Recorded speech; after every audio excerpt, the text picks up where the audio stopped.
ओम नमः शिवाय। ಭಾರತ್ ಮಾತಾ ಶಿವಶಕ್ತಿ ಅವತಾರ್ ಓಂ ಮಂಡಳಿ ಸತ್ಯ ಗೀತಾ ಮುರಳಿ ಓಂ. ಪಿತಾಶ್ರೀ ಶಿವಬಾಬಾರವರ ನೆನಪಿದೆಯೇ? ಮುರಳಿಯ ದಿನಾಂಕ 10/11/2025. ಪ್ರಾತಃ ಕ್ಲಾಸ್ 14/6/1968. ಓಂ ನಮಃ ಶಿವಾಯ. ಮಧುರ ಮಕ್ಕಳೇ, ನೀವೆಂದೂ ಅಳಬಾರದು. ದ್ವಾಪರ ಯುಗದಲ್ಲಿ ಅಳುತ್ತಾರೆ, ಸತ್ಯಯುಗದಲ್ಲಿ ಎಂದೂ ಅಳುವುದಿಲ್ಲ. ಕೊನೆಯಲ್ಲಿ ಯಾರಿಗೂ ಅಳಲು ಪುರುಸೊತ್ತಿರುವುದಿಲ್ಲ. ಆಕಸ್ಮಿಕವಾಗಿ ಸಾಯುತ್ತಲೇ ಇರುತ್ತಾರೆ. ಹೇ ರಾಮ್ ಎಂದು ಹೇಳಲು ಆಗುವುದಿಲ್ಲ. ಆಸ್ಪತ್ರೆ ಇತ್ಯಾದಿಗಳಿರುವುದಿಲ್ಲ. ಆದ್ದರಿಂದ ಯಾವುದೇ ದುಃಖವಿಲ್ಲದೆ ವಿನಾಶವಾಗುತ್ತದೆ. ವಸ್ತುಗಳನ್ನೇ ಹೀಗೆ ತಯಾರಿಸುತ್ತಾರೆ. ಓಂ ನಮಃ ಶಿವಾಯ. ತಂದೆಯು ಮಕ್ಕಳನ್ನು ಪಾವನರನ್ನಾಗಿ ಮಾಡುತ್ತಿದ್ದಾರೆ. ಆದ್ದರಿಂದ ತಂದೆಯ ಮೇಲೆ ಪ್ರೀತಿ ಇರಲೇಬೇಕು. ಸಹೋದರರ ನಡುವೆ ಪರಸ್ಪರ ಪ್ರೀತಿ ಇದ್ದರೆ ಅದು ಸರಿಯಾಗಿದೆ. ಒಂದೇ ತಂದೆಯ ಎಲ್ಲ ಮಕ್ಕಳು ಸಹೋದರ ಸಹೋದರಿಯರಾಗಿದ್ದಾರೆ. ಆದರೆ ಪಾವನರನ್ನಾಗಿ ಮಾಡುವವರು ಒಬ್ಬರೇ ತಂದೆಯಾಗಿದ್ದಾರೆ. ಆದ್ದರಿಂದ ಎಲ್ಲ ಮಕ್ಕಳ ಪ್ರೀತಿಯು ಒಬ್ಬ ತಂದೆಯ ಮೇಲೆ ಹೋಗುತ್ತದೆ. ತಂದೆಯು ತಿಳಿಸುತ್ತಾರೆ, ಮಕ್ಕಳೇ, ನನ್ನನ್ನೇ ನೆನಪು ಮಾಡಿರಿ. ಇದು ಸರಿಯಾಗಿದೆ. ನೀವೆಲ್ಲರೂ ಸಹೋದರ ಸಹೋದರಿಯರಾಗಿದ್ದೀರಿ. ಖಂಡಿತ ಕ್ಷೀರಖಂಡವಾಗಿರುತ್ತೀರಿ. ಒಬ್ಬ ತಂದೆಯ ಮಕ್ಕಳಾಗಿದ್ದೀರಿ. ಆತ್ಮದಲ್ಲಿಯೇ ಇಷ್ಟೊಂದು ಪ್ರೀತಿ ಇದೆ. ದೇವತಾ ಪದವಿಯನ್ನು ಪ್ರಾಪ್ತಿ ಮಾಡಿಕೊಳ್ಳುತ್ತೀರಿ ಅಂದ ಮೇಲೆ ಪರಸ್ಪರ ಬಹಳಷ್ಟು ಪ್ರೀತಿ ಇರಬೇಕು. ನಾವು ಸಹೋದರ ಸಹೋದರಿಯರಾಗಿದ್ದೇವೆ. ತಂದೆಯಿಂದ ಆಸ್ತಿಯನ್ನು ಪಡೆಯುತ್ತೇವೆ. ತಂದೆಯೂ ಬಂದು ಕಲಿಸುತ್ತಾರೆ. ತಿಳಿದುಕೊಳ್ಳುವವರು ಇದು ಶಾಲೆಯೆಂದು ತಿಳಿದುಕೊಳ್ಳುತ್ತಾರೆ. ಇದು ದೊಡ್ಡ ವಿಶ್ವವಿದ್ಯಾಲಯವಾಗಿದೆ. ತಂದೆಯು ಎಲ್ಲರಿಗೂ ದೃಷ್ಟಿ ನೀಡುತ್ತಾರೆ ಅಥವಾ ನೆನಪು ಮಾಡಿಸುತ್ತಾರೆ. ಬೇಹದ್ದಿನ ತಂದೆಯು ಇಡೀ ಪ್ರಪಂಚದ ಮನುಷ್ಯ ಮಾತ್ರರಿಗೆ, ಎಲ್ಲ ಆತ್ಮರಿಗೆ ನೆನಪು ಮಾಡಿಸುತ್ತಾರೆ. ತಂದೆಯದೇ ಇಡೀ ಪ್ರಪಂಚವಿದೆ. ಹೊಸದು ಅಥವಾ ಹಳೆಯದು. ಹೊಸದು ತಂದೆಯದಾಗಿದೆ, ಹಳೆಯದು ಸಹ ಅವರದ್ದೇ ಅಲ್ಲವೇ? ತಂದೆಯೇ ಎಲ್ಲರನ್ನೂ ಪಾವನರನ್ನಾಗಿ ಮಾಡುತ್ತಾರೆ. ಹಳೆಯ ಪ್ರಪಂಚವೂ ಸಹ ನನ್ನದೇ ಆಗಿದೆ. ಇಡೀ ಪ್ರಪಂಚದ ಮಾಲೀಕನು ನಾನೇ ಆಗಿದ್ದೇನೆ. ಬಲೆ, ನಾನು ಹೊಸ ಪ್ರಪಂಚದಲ್ಲಿ ರಾಜ್ಯ ಮಾಡುವುದಿಲ್ಲ. ಆದರೆ ಹಳೆಯದು ನನ್ನದೇ ಅಲ್ಲವೇ? ನನ್ನ ಮಕ್ಕಳು ಈ ನನ್ನ ದೊಡ್ಡ ಮನೆಯಲ್ಲಿ ಬಹಳ ಸುಖಿಗಳಾಗಿಯೂ ಇರುತ್ತಾರೆ ಮತ್ತು ದುಃಖವನ್ನು ಅನುಭವಿಸುತ್ತಾರೆ. ಇದು ಆಟವಾಗಿದೆ. ಈ ಇಡೀ ಬೇಹದ್ದಿನ ಪ್ರಪಂಚವು ನಮ್ಮದೇ ಮನೆಯಾಗಿದೆ. ಇದು ದೊಡ್ಡ ಮಂಟಪ.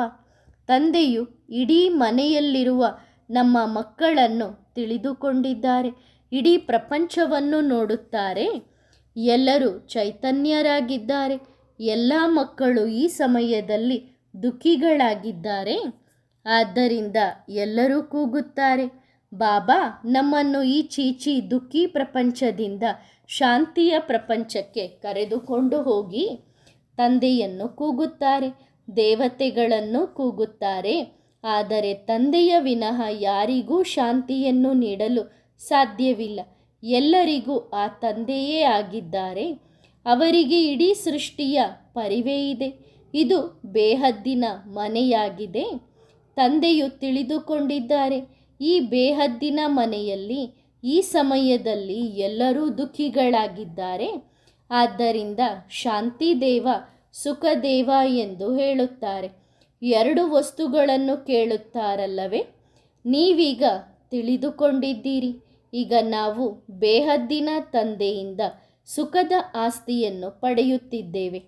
ತಂದೆಯೂ ಬಂದು ನಮಗೆ ಸುಖವನ್ನು ನೀಡುತ್ತಾರೆ, ಶಾಂತಿಯನ್ನು ನೀಡುತ್ತಾರೆ.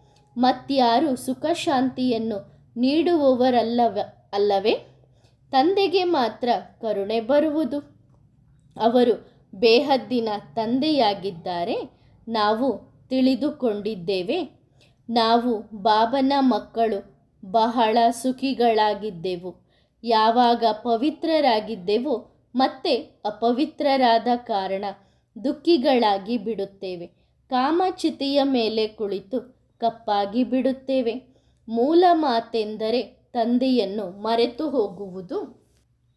ಯಾವ ತಂದೆಯಿಂದ ಇಷ್ಟೊಂದು ಶ್ರೇಷ್ಠ ಪದವಿಯನ್ನು ಪಡೆದೆವೋ ನಾವೂ ಸಹ ಆಡುತ್ತೇವಲ್ಲವೇ. ನೀವೇ ಮಾತಾಪಿತಾ, ನಾವು ನಿಮ್ಮ ಮಕ್ಕಳು. ಅಪಾರ ಸುಖಿಗಳಾಗಿದ್ದೆವು, ಈಗ ಪುನಃ ಪಡೆಯುತ್ತಿದ್ದೇವೆ, ಏಕೆಂದರೆ ಈಗ ಅಪಾರ ದುಃಖಿಗಳಾಗಿದ್ದೇವೆ. ಇದು ತಮೋಪ್ರಧಾನ ಪ್ರಪಂಚವಾಗಿದೆ. ವಿಷಯ ಸಾಗರದಲ್ಲಿ ಮುಳುಗುತ್ತಲೇ ಇರುತ್ತಾರೆ, ಏನನ್ನೂ ತಿಳಿದುಕೊಂಡಿಲ್ಲ. ನಿಮಗೆ ಈಗ ತಿಳುವಳಿಕೆ ಸಿಕ್ಕಿದೆ. ಇದು ರೌರವ ನರಕವೆಂದು ತಿಳಿದುಕೊಳ್ಳುತ್ತೀರಿ, ಇದನ್ನೂ ಸಹ ತಿಳಿದುಕೊಂಡಿಲ್ಲ. ತಂದೆಯು ಮಕ್ಕಳೊಂದಿಗೆ ಕೇಳುತ್ತಾರೆ, ನೀವೀಗ ನರಕವಾಸಿಗಳೋ ಅಥವಾ ಸ್ವರ್ಗವಾಸಿಗಳೋ? ಯಾರಾದರೂ ಸತ್ತರೆ ಸ್ವರ್ಗವಾಸಿಗಳಾದರು ಎಂದು ಹೇಳುತ್ತಾರೆ, ಅರ್ಥಾತ್ ದುಃಖಗಳಿಂದ ದೂರಾದರು. ಮತ್ತೆ ನರಕದ ವಸ್ತುಗಳನ್ನು ಅವರಿಗೆ ಏಕೆ ತಿನ್ನಿಸುತ್ತೀರಿ? ಇಷ್ಟೂ ಸಹ ಬುದ್ಧಿ ಇಲ್ಲ. ಸಂಪೂರ್ಣ ಕಲ್ಲು ಬುದ್ಧಿಯವರಾಗಿದ್ದಾರಲ್ಲವೇ. ತಂದೆಯೂ ಬಂದು ಸ್ವರ್ಗದ ಸ್ಥಾಪನೆ ಮಾಡುತ್ತಾರೆ. ನೀವು ಮಕ್ಕಳಿಗೆ ರಾಜಯೋಗ ಕಲಿಸುತ್ತಾರೆ. ಭಾರತವಾಸಿಗಳು ಎಷ್ಟು ಶ್ರೇಷ್ಠರಾಗಿದ್ದಾರೆಂದು ತಿಳಿದುಕೊಳ್ಳುತ್ತೀರಿ. ನೀವೀಗ ಎಷ್ಟು ಜಡವಾಗಿ ಬಿಟ್ಟಿದ್ದೀರಿ. ಒಬ್ಬರ ಜೀವನ ಚರಿತ್ರೆಯಲ್ಲಿ ಇನ್ನೊಬ್ಬರ ಹೆಸರನ್ನು ಹಾಕಿದ್ದಾರೆ. ಇದು ಮೂರ್ಖತನವಲ್ಲವೇ? ಈ ಮೂರ್ಖ ಯಾರು? ವ್ಯಾಸ ಭಗವಾನ್. ಇದೂ ಸಹ ಡ್ರಾಮಾದಲ್ಲಿ ನಿಗದಿಯಾಗಿದೆ. ತಪ್ಪು ಖಂಡಿತ ಆಗಲೇಬೇಕು. ಆಗಲೇ ಭಕ್ತಿ ಮಾರ್ಗವು ರಚನೆಯಾಗಿ ಮತ್ತೆ ಕೆಳಗೆ ಬೀಳುತ್ತಾರೆ. ತಂದೆಯೂ ತಿಳಿಸುತ್ತಾರೆ, ಮಧುರ ಮಕ್ಕಳೇ, ನಾನು ನಿಮಗೆ ಈ ಜ್ಞಾನವನ್ನು ತಿಳಿಸುತ್ತೇನೆ. ನನ್ನಲ್ಲಿಯೇ ಈ ಜ್ಞಾನವಿದೆ. ಜ್ಞಾನಸಾಗರನು ನಾನೇ ಆಗಿದ್ದೇನೆ. ಇದು ಶಾಸ್ತ್ರಗಳ ಅಧಿಕಾರಿಯಾಗಿದೆ ಎಂದು ಹೇಳುತ್ತಾರೆ. ಅವರೂ ಸಹ ಆತ್ಮವೇ ಅಲ್ಲವೇ? ಇದನ್ನೂ ಸಹ ತಿಳಿದುಕೊಂಡಿಲ್ಲ. ಎಲ್ಲ ಧರ್ಮದ ಮನುಷ್ಯರು ಇಷ್ಟೊಂದು ಕಲ್ಲು ಬುದ್ಧಿಯವರಾಗಿ ಬಿಟ್ಟಿದ್ದಾರೆ. ಯಾರಿಗೂ ಏನೂ ತಿಳಿದಿಲ್ಲ. ತಂದೆಯ ಪರಿಚಯವೇ ಇಲ್ಲ. ಬಲೆ ಯಾರೇ ಇರಲಿ, ಏಕೆ ನಿಂದನೆ ಮಾಡುತ್ತೀರಿ? ಎಲ್ಲದಕ್ಕಿಂತ ದೊಡ್ಡದಾಗಿ ಈ ನಿಂದನೆ ಮಾಡುತ್ತಾರೆ, ಈಶ್ವರನು ಸರ್ವವ್ಯಾಪಿಯಾಗಿದ್ದಾನೆ. ಮೀನಿನ ಅವತಾರ, ಆಮೆಯ ಅವತಾರ, ವರಹ ಅವತಾರ, ಕಲ್ಲು ಮುಳ್ಳು ಎಲ್ಲದರಲ್ಲೂ ಇದ್ದಾನೆ ಎನ್ನುತ್ತಾರೆ. ಎಲ್ಲರೂ ಅಧರ್ಮಿಗಳಾಗಿ ಬಿಟ್ಟಿದ್ದಾರೆ. ಮತ್ತೆ ಅನೇಕ ಧರ್ಮಗಳ ವಿನಾಶ ಮಾಡಿ ಒಂದು ಸದ್ಧರ್ಮದ ಸ್ಥಾಪನೆ ಮಾಡುತ್ತಾರೆ. ಈ ಸಮಯದಲ್ಲಿ ಎಲ್ಲರೂ ಅಧರ್ಮಿಗಳಾಗಿ ಬಿಟ್ಟಿದ್ದಾರೆ. ನನ್ನ ಎಷ್ಟೊಂದು ನಿಂದನೆ ಮಾಡುತ್ತಾರೆ. ತಂದೆಯು ವಿಶ್ವದ ಮಾಲೀಕರನ್ನಾಗಿ ಮಾಡುತ್ತಾರೆ. ಅವರ ಬಗ್ಗೆ ಹೇಳುತ್ತಾರೆ, ಭಗವಂತ ಕಲ್ಲು ಮುಳ್ಳು ಎಲ್ಲದರಲ್ಲೂ ಇದ್ದಾನೆ ಎಂದು. ವ್ಯಾಸ ಭಗವಂತ ಏನೇನು ಬರೆದಿದ್ದಾರೆ? ಮನುಷ್ಯರಿಗೆ ಏನೂ ತಿಳಿದಿಲ್ಲ. ಸಂಪೂರ್ಣ ಅನಾಥರಾಗಿ ಬಿಟ್ಟಿದ್ದಾರೆ. ಪರಸ್ಪರ ಒಡೆದಾಡುತ್ತಾ ಜಗಳವಾಡುತ್ತಾ ಇರುತ್ತಾರೆ. ತಂದೆಯು ಬೇಹದ್ದಿನ ಮಾತುಗಳನ್ನು ತಿಳಿಸುತ್ತಾರೆ. ನೀವು ನಿರ್ಧನರಾದ ಕಾರಣ, ಅಂದರೆ ಅನಾಥರಾದ ಕಾರಣ ಹೊಡೆದಾಡುತ್ತಾ ಜಗಳವಾಡುತ್ತಾ ಇರುತ್ತೀರಿ. ರಚಯಿತ ತಂದೆ ಮತ್ತು ರಚನೆಯ ಆದಿ ಮಧ್ಯ ಅಂತ್ಯವನ್ನು ಯಾರೂ ತಿಳಿದುಕೊಂಡಿಲ್ಲ. ರಚಯಿತ ತಂದೆಯೇ ತನ್ನ ಮತ್ತು ರಚನೆಯ ಆದಿ ಮಧ್ಯ ಅಂತ್ಯದ ರಹಸ್ಯವನ್ನು ತಿಳಿಸುತ್ತಾರೆ. ಮತ್ಯಾರೂ ತಿಳಿಸಲು ಸಾಧ್ಯವಿಲ್ಲ. ಭಗವಾನ್ ರಚಯಿತನೇ ಆದಿ ಮಧ್ಯ ಅಂತ್ಯವನ್ನು ತಿಳಿದುಕೊಂಡಿದ್ದಾರೆ. ಮತ್ಯಾವ ಮನುಷ್ಯರು ತಿಳಿದುಕೊಂಡಿಲ್ಲ. ನೀವು ಯಾರೊಂದಿಗಾದರೂ ಕೇಳಿ, ಯಾರಿಗೆ ಈಶ್ವರ ಭಗವಾನ್ ರಚಯಿತನೆಂದು ಹೇಳುತ್ತೀರೋ ಅವರನ್ನು ನೀವು ತಿಳಿದುಕೊಂಡಿದ್ದೀರಾ? ಇಷ್ಟೊಂದು ವೇದ ಶಾಸ್ತ್ರ ಇತ್ಯಾದಿಗಳನ್ನು ಓದಿದ್ದೀರಿ, ಆದರೆ ನೀವು ಅವರನ್ನು ತಿಳಿದುಕೊಂಡಿದ್ದೀರಾ? ಕಲ್ಲು ಮುಳ್ಳು ನಾಯಿ ಬೆಕ್ಕುಗಳಲ್ಲಿ ಈಶ್ವರನಿದ್ದಾನೆ ಎಂದು ಇದನ್ನೇ ತಿಳಿದುಕೊಂಡಿದ್ದೀರಿ. ನಾಯಿ ಬೆಕ್ಕುಗಳು ಅವರ ಮಗುವಾದಂತೆ ಆಯಿತು. ನಿಮ್ಮ ಶಾಸ್ತ್ರಗಳಲ್ಲಿ ಇದೆ, ಆಮೆಯ ಅವತಾರ, ಮೀನಿನ ಅವತಾರ, ವರಹ ಅವತಾರ ಎಂದು ಹೇಳುತ್ತೀರಿ. ಮೇಲಿಂದ ಅವತರಣೆಯಾಗುತ್ತದೆ.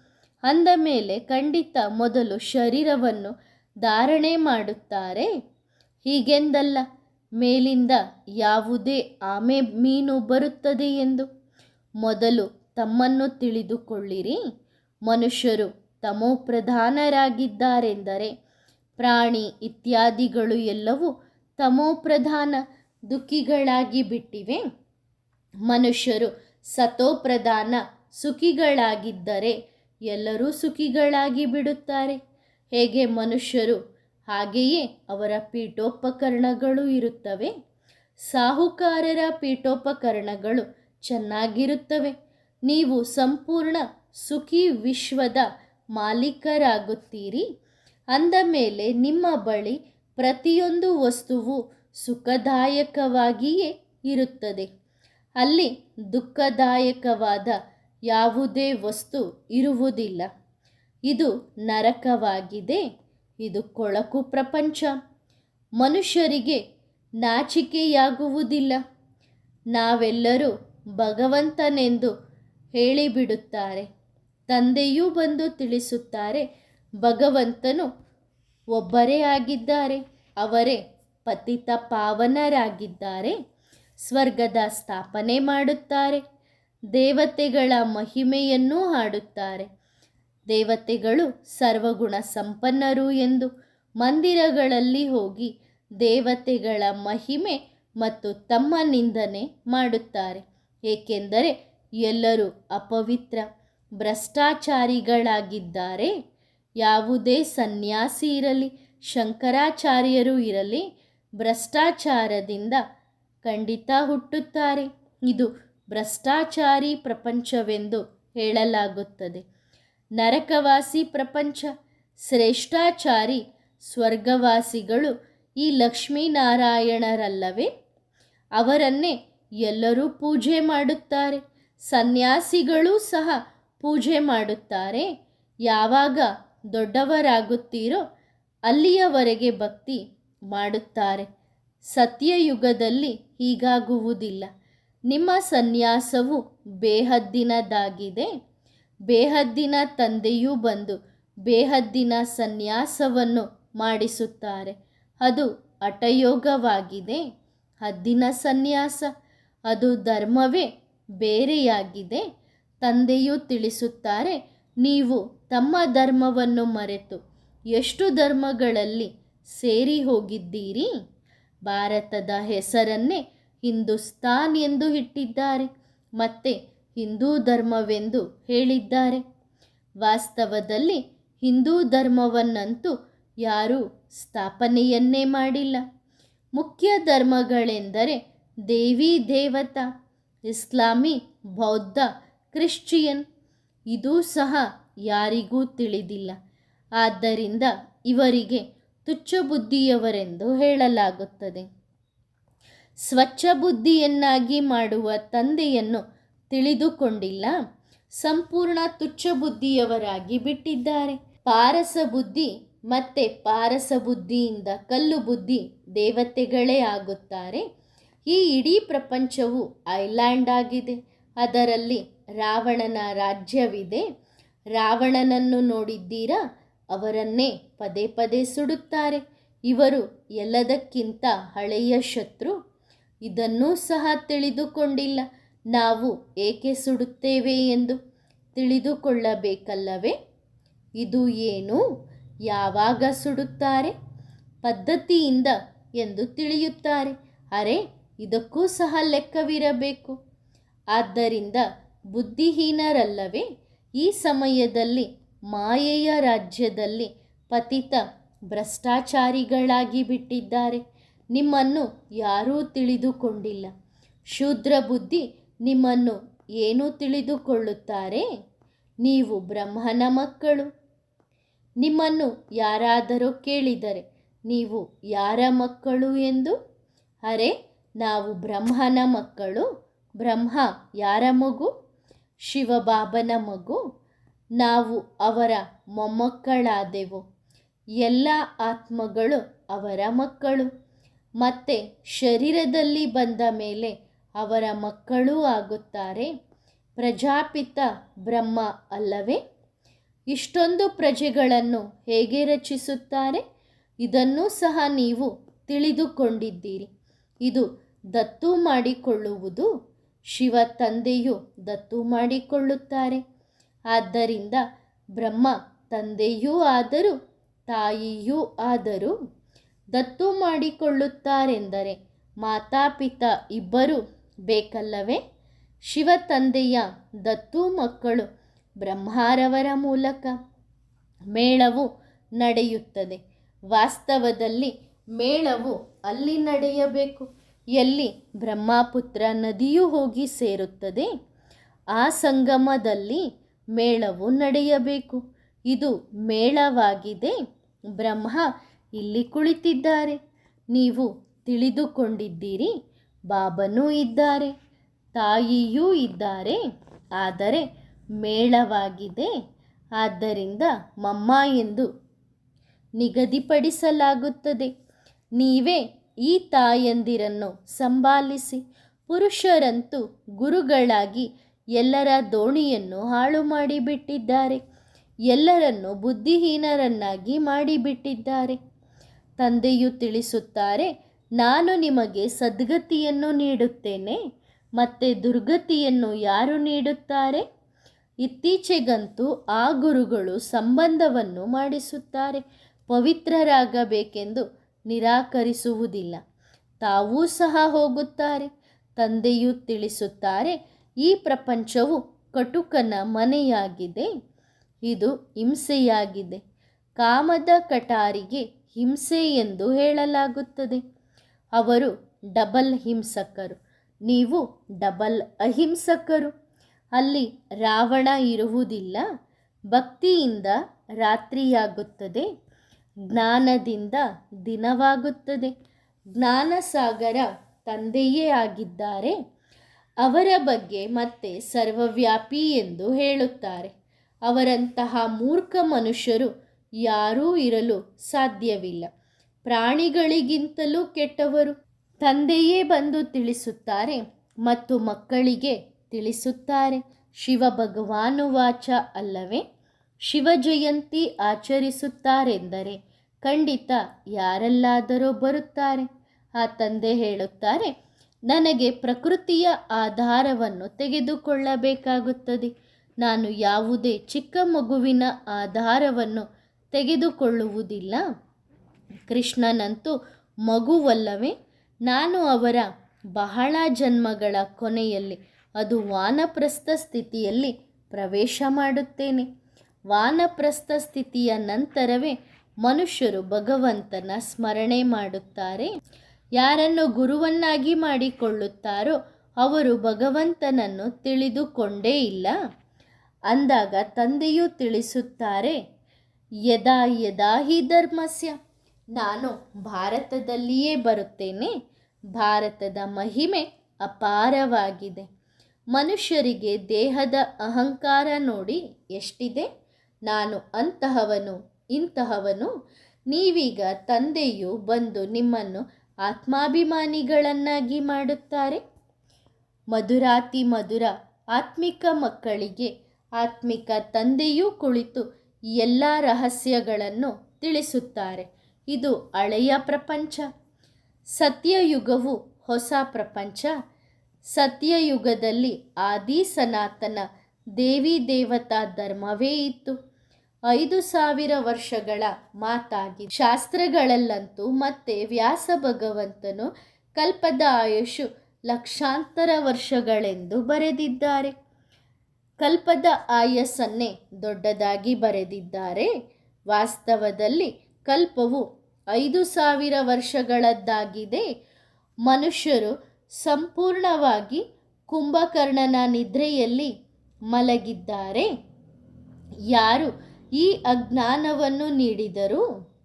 ಗುರುಗಳು. ಗುರುಗಳು ಎಲ್ಲಿಂದ ತಂದರು? ಶಾಸ್ತ್ರಗಳಿಂದ. ಶಾಸ್ತ್ರಗಳನ್ನು ಯಾರು ರಚಿಸಿದರು? ವ್ಯಾಸ ಭಗವಂತ. ಶಾಸ್ತ್ರಗಳನ್ನು ಓದುವುದರಿಂದ ಮನುಷ್ಯರು ಸದ್ಗತಿಯನ್ನು ಪಡೆಯುವುದಿಲ್ಲ. ವೇದಶಾಸ್ತ್ರಗಳಂತೂ ಬಂಡಿಗಳನ್ನು ತುಂಬಿಸಿ ಪರಿಕ್ರಮಣೆ ಮಾಡುತ್ತಾರೆ. ತಾವೇ ಎತ್ತುಗಳಾಗಿ ಬಂಡಿಯನ್ನು ಓಡಿಸುತ್ತಾರೆ. ಯಾವ ಶಾಸ್ತ್ರಗಳಿಂದ ದುರ್ಗತಿಯನ್ನು ಪಡೆದಿದ್ದಾರೆಯೋ ಆ ಶಾಸ್ತ್ರಗಳ ಪರಿಕ್ರಮಣೆ ಮಾಡಿಸುತ್ತಾರೆ. ನೀವೀಗ ಈ ಮಾತುಗಳನ್ನು ಯಾರಾದರೂ ಹೊಸಬರು ಕೇಳಿದರೆ ನಿಂದನೆ ಮಾಡುತ್ತಾರೆ. ಆದ್ದರಿಂದ ತಂದೆಯೂ ತಿಳಿಸುತ್ತಾರೆ, ನಾನು ಮಕ್ಕಳೊಂದಿಗೆ ಮಾತ್ರ ಮಾತನಾಡುತ್ತೇನೆ, ನಾನು ಮಕ್ಕಳನ್ನು ಮಾತ್ರ ತಿಳಿದುಕೊಂಡಿದ್ದೇನೆ. ಉಳಿದವರೆಲ್ಲರೂ ಕಾಡಿನ ಪ್ರಾಣಿಗಳು, ಕೋತಿಗಳು. ನಾನು ಇವರೆಲ್ಲರ ಸದ್ಗತಿಯನ್ನು ಮಾಡುತ್ತೇನೆ. ನಿಂದನೆ ಮಾಡುವವರಲ್ಲಿ ನೀವೇ ಎಲ್ಲದಕ್ಕಿಂತ ನಂಬರ್ 1 ಆಗಿದ್ದೀರಿ. ಭಕ್ತಿಯನ್ನು ನೀವೇ ಆರಂಭ ಮಾಡುತ್ತೀರಲ್ಲವೇ?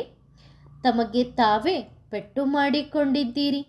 ತಂದೆಯು ನಿಮ್ಮನ್ನು ಪೂಜ್ಯರನ್ನಾಗಿ ಮಾಡಿದರು. ಮತ್ತೆ ನೀವು ಪೂಜಾರಿಗಳಾಗಿ ಈ ಕೆಲಸಗಳನ್ನು ಮಾಡುತ್ತಿದ್ದೀರಿ. ಇದು ಸಹ ಆಟವಾಗಿದೆ. ಕೆಲವು ಮನುಷ್ಯರು ಮೃದು ಹೃದಯಿಗಳಿರುತ್ತಾರೆ. ಆಟವನ್ನು ನೋಡಿದರೆ ಅಳುತ್ತಾರೆ. ತಂದೆಯು ತಿಳಿಸುತ್ತಾರೆ, ಯಾರು ಅಳುತ್ತಾರೋ ಅವರು ಕಳೆದುಕೊಳ್ಳುತ್ತಾರೆ. ಸತ್ಯಯುಗದಲ್ಲಿ ಅಳುವ ಮಾತೇ ಇಲ್ಲ. ಇಲ್ಲಿಯೂ ತಂದೆ ತಿಳಿಸುತ್ತಾರೆ, ಅಳಬೇಡಿ. ದ್ವಾಪರ ಕಲಿಯುಗದಲ್ಲಿ ಅಳುತ್ತಾರೆ. ಸತ್ಯಯುಗದಲ್ಲಿ ಎಂದೂ ಅಳುವುದಿಲ್ಲ. ಕೊನೆಯಲ್ಲಿ ಯಾರಿಗೂ ಅಳಲು ಪುರುಸೊತ್ತಿರುವುದಿಲ್ಲ. ಆಕಸ್ಮಿಕವಾಗಿ ಸಾಯುತ್ತಲೇ ಇರುತ್ತಾರೆ. ಹೇ ರಾಮ್ ಎಂದು ಹೇಳಲು ಆಗುವುದಿಲ್ಲ. ಆಸ್ಪತ್ರೆ ಇತ್ಯಾದಿಗಳಿರುವುದಿಲ್ಲ. ಆದ್ದರಿಂದ ಯಾವುದೇ ದುಃಖವಿಲ್ಲದೆ ವಸ್ತುಗಳನ್ನೇ ಹೀಗೆ ತಯಾರಿಸುತ್ತಾರೆ. ಆದ್ದರಿಂದ ತಂದೆಯು ತಿಳಿಸುತ್ತಾರೆ, ಕಲ್ಲು ಬುದ್ಧಿ ಮಹಾನ್ ಮೂರ್ಖರಾಗಿ ಬಿಡುತ್ತಾರೆ. ಏನನ್ನೂ ತಿಳಿದುಕೊಂಡಿಲ್ಲ. ಕೋತಿಗಳಿಗಿಂತಲೂ ಕೆಟ್ಟವರು. ದೊಡ್ಡ ಕೋತಿಗಳಂತೂ ನೀವೇ ಆಗುತ್ತೀರಿ. ನಾನು ಕೋತಿಗಳ ಸೇನೆಯನ್ನು ರಾವಣನ ಮೇಲೆ ಜಯ ಗಳಿಸುವುದಕ್ಕಾಗಿ ತೆಗೆದುಕೊಳ್ಳುತ್ತೇನೆ. ನಿಮಗೆ ಈಗ ತಂದೆಯು ಯುಕ್ತಿಯನ್ನು ತಿಳಿಸುತ್ತಾರೆ. ರಾವಣನ ಮೇಲೆ ಜಯ ಹೇಗೆ ಗಳಿಸುವುದು? ಎಲ್ಲ ಸೀತೆಯರನ್ನು ರಾವಣನ ಸಂಕೋಲೆಗಳಿಂದ ಬಿಡಿಸಬೇಕು. ಇವೆಲ್ಲವೂ ತಿಳಿದುಕೊಳ್ಳುವ ಮಾತುಗಳಾಗಿವೆ. ಈ ಜ್ಞಾನದ ವಿನಃ ಉಳಿದವರೆಲ್ಲರೂ 100% ಮೂರ್ಖರು. 100%ಗಿಂತಲೂ ಹೆಚ್ಚೇನಾದರೂ ಪರ್ಸೆಂಟ್ ಇದ್ದರೆ ಅದನ್ನು ಹಾಕಬಹುದು. ಅವರ ಹೆಸರೇನೋ ಮನುಷ್ಯನ ರೂಪವಿದೆ, ಆದರೆ ಕೋತಿಯ ಸ್ವಭಾವವಿದೆ ಎಂದು ಇಡಲಾಗಿದೆ. ಮನುಷ್ಯನಾಗಿದ್ದಾನೆ, ಆದರೆ ಬುದ್ಧಿ ಕೋತಿಗಿಂತಲೂ ಕೆಟ್ಟದ್ದಾಗಿದೆ. ಆದ್ದರಿಂದ ಭಗವಾನುವಾಚ ಮಕ್ಕಳೊಂದಿಗೆ ಹೇಳುತ್ತಾರೆ, ಹಿಯರ್ ನೋ ಹಿವಿಲ್, ಸಿ ನೋ ಹಿವಿಲ್. ಭಕ್ತಿ ಮಾರ್ಗದ ಮಾತುಗಳನ್ನು ನೀವು ಕೇಳುತ್ತಾ ಕೇಳುತ್ತಾ ದುರ್ಗತಿಯನ್ನು ತಲುಪಿದ್ದೀರಿ. ಯಾರಾದರೂ ಹೇ ರಾಮ್ ಎಂದು ಹೇಳಿದರೆ ನೀವು ರಾಮ ಎಂದು ಯಾರಿಗೆ ಹೇಳುತ್ತೀರಿ? ಗಾಂಧಿಯ ಕೈಯಲ್ಲಿಯೂ ಗೀತೆ ಇತ್ತು. ಮತ್ತೆ ಚಂದ್ರವಂಶಿ ರಾಮನನ್ನು ನೆನಪು ಮಾಡುತ್ತಿದ್ದರು. ಗೀತೆಯಂತೂ ಸೂರ್ಯವಂಶಿ ರಾಜನದ್ದಾಗಿದೆ.